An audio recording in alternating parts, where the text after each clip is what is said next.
এই পৰ্ক ৰেচিপিটো আজি পৰ্ক লভাৰ সকলৰ কাৰণে লাই শাক আৰু গাছ টেঙাৰ লগৰ চিৰজুতিটো আজি অকমান সাইড কৰি অন্য ধৰণে এটা জুতি দিবলৈ চেষ্টা কৰিলোঁ। প্ৰথমতে পৰ্কখিনি প্ৰথমতে মই বইল কৰি ল'লোঁ। এইখিনি মই বেলেগ ধৰণে বনাম দেই। যিখিনি মই ডাঙৰকৈ বইল কৰিছোঁ সেইখিনি মই বেলেগ ধৰণে বনাম। তাৰপিছত যিখিনি মই বনাবলৈ লৈছিলোঁ সেইখিনি মই সৰু সৰুকৈ কাটি পেলাই বইল কৰিছোঁ।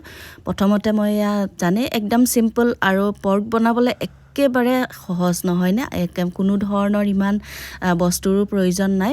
কেৱল মাত্ৰ আদা, নহৰু, পিঁয়াজ এইখিনিত হ'লে যথেষ্ট আৰু মই এনেও বহুত বেছি মা মছলা ব্যৱহাৰ নকৰোঁৱে। প্ৰথমতে তেল পিঁয়াজখিনি ভাজি ল'লোঁ, আদা নহৰু দিলোঁ। মই বনাম আজি পৰ্কটো স্পেচিয়েলি বেঙেনাৰ সৈতে। আপোনালোকে খাই পাইছেনে? যোনে যোনে খাই পাইছে কমেণ্ট কৰিব সোৱাদটো কেনেকুৱা, আৰু যোনে যোনে খোৱা নাই তেওঁলোকে বনাই খাবলৈ চেষ্টা কৰিব। খালি কি হৈছে, বেঙেনাটো যেতিয়া আমি দিম নহয় বাকলিটো গুচাই পেলাই দিব দেই, তেতিয়া মানে ভাল হয়। আৰু কি হয়, বেঙেনাৰ লগত বনালে মানে পৰ্কৰ এটা যিটো মানে গাহৰিখিনিৰ যিটো এটা তেল থাকে নহয়, সেই তেলটো বেঙেনাই অবজাৰ্ভ কৰি লয়। তেতিয়া মানে তেলটো ওলালেও খুব কমি যায়। তাৰমানে মই ধুনীয়াকৈ গাহৰিখিনি ভাজি ল'লোঁ। ভাজি মানে ইমান সেইটো পৰ্যায়লৈকে ভাজিম যেতিয়ালৈকে মানে গাহৰিৰ তেলটো ওলাই যায়।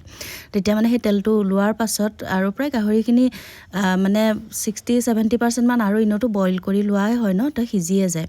তাৰপিছত যেতিয়া তেলখিনি ওলাব তেতিয়া মই এই বেঙেনাটো দি দিম। দি পেলাই ধুনীয়াকৈ বেঙেনাটো সিজালৈকে আকৌ এনে ভাজি থাকিম। আপোনালোকে জোলো কৰি খাব পাৰে বা ফ্ৰাই কৰিও খাব পাৰে, যেনেকৈ ইচ্ছা তেনেকৈ বনাই খাব পাৰে। তাৰপিছতে মই কৈছিলোঁ যে মই ডাঙৰ ডাঙৰ পিচ কেইটামান ৰাখিছিলোঁ, সেইখিনি মই আজি এনেকৈ মানে পুৰিলোঁ। পুৰি পেলাই এনেইতো পুৰিও সাধাৰণতে খায়ে চবেই, কিন্তু আজি মই বেলেগ ধৰণে অকণমান কৰিলোঁ। মই আদা, নহৰু, বিলাহী গোটেইখিনি মই পুৰি লৈছোঁ। ধুনীয়াকৈ পুৰি লৈছোঁ। লৈ পেলাই ধুনীয়াকৈ মানে মোৰ মাংস আধা কেজিমান আছিলে, সেয়ে মই 3টা মিডিয়াম চাইজৰ পিঁয়াজ ধুনীয়াকৈ সৰু সৰুকৈ কাটি ল'লোঁ।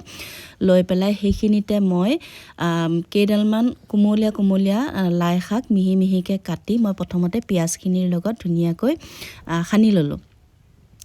সানি লৈ পেলাই তাতে যোনখিনি মই পুৰি ৰাখিছিলোঁ যে নহৰু, আদা, জলকীয়া আৰু বিলাহী, সেইখিনি মই আদা নহৰু এইখিনি মই জলকীয়া এইখিনি খুন্দি ল'ম। খুন্দি পেলাই তাৰপিছত এই পিঁয়াজখিনিৰ লগত প্ৰথমতে মই সানি ল'ম। ধুনীয়াকৈ গোটেই মিশ্ৰণটো ধুনীয়াকৈ বনাই ল'ম। লৈ পেলাই মই কি কৰিম, এই যিখিনি পৰ্ক পুৰিছিলোঁ নহয় সেইখিনি ধুনীয়াকৈ সৰু সৰুকৈ কাটি মই ইয়াৰ লগত জাষ্ট মানে মেৰিনেট টাইপৰ এটা কৰি দিম। অকণমান জ্বলাটো আপোনালোকৰ হিচাপমতে দিব। মই যিহেতু মোৰ হিচাপমতে দিছোঁ। তাৰপিছত সোৱাদ অনুযায়ী নিমখ দিম। তাৰপিছত অকণমান কেঁচা মিঠাতেল দিম। অকণমান নেমু টেঙা মই চেপি দিছিলোঁ, সেইটো দেখুওৱা নহ'ল ভিডিঅ'টো কৰোঁতে, মানে থাকি গ'ল দেখুৱাবলৈ। তাৰপিছত এই গোটেইখিনি বস্তু মই ধুনীয়াকৈ মিশ্ৰণ মানে ধুনীয়াকৈ মই সানি ল'লোঁ। সানি লৈ পেলাই চাওকচোন মাংসটো ইমান ধুনীয়াকৈ পোৰা খাইছে নহয়। তাৰপিছত ধুনীয়াকৈ সানি ল'লোঁ। খাবলৈ ইমান ধুনীয়া টেষ্টি হৈছে। যদি খোৱা নাই খাবলৈ মানে খাই চাবচোন, বহুত টেষ্টি লাগে খাই। পোৰা মাংসটো নৰ্মেলি আমি চবেই খাওঁ, কিন্তু এনেধৰণে খাই চাব, ভাল পাব খাই। ধন্যবাদ ভিডিঅ'টো শেষলৈকে চোৱাৰ বাবে। যদি ভাল পালে লাইক এটা, কমেণ্ট এটা কৰি জনাব পাৰিলে শ্বেয়াৰ এটাও কৰিব। আৰু যিসকলে নতুনকৈ চাই আছে তেওঁলোকে পেজটো বা প্ৰফাইলটো ফ'ল' কৰি ৰাখিব। তেতিয়া এনেকুৱা ধৰণৰ যেতিয়া মই ভিডিঅ' আপলোড কৰোঁ আপোনালোকে সোনকালে চাব পাৰিব। শেষত মই একেবাৰে অকণমান চাট মছলা দিছিলোঁ দেই, যোনখিনি পোৰা মাংস হয় সেইখিনিত মই একেবাৰে শেষত চাট মছলা দিছোঁ।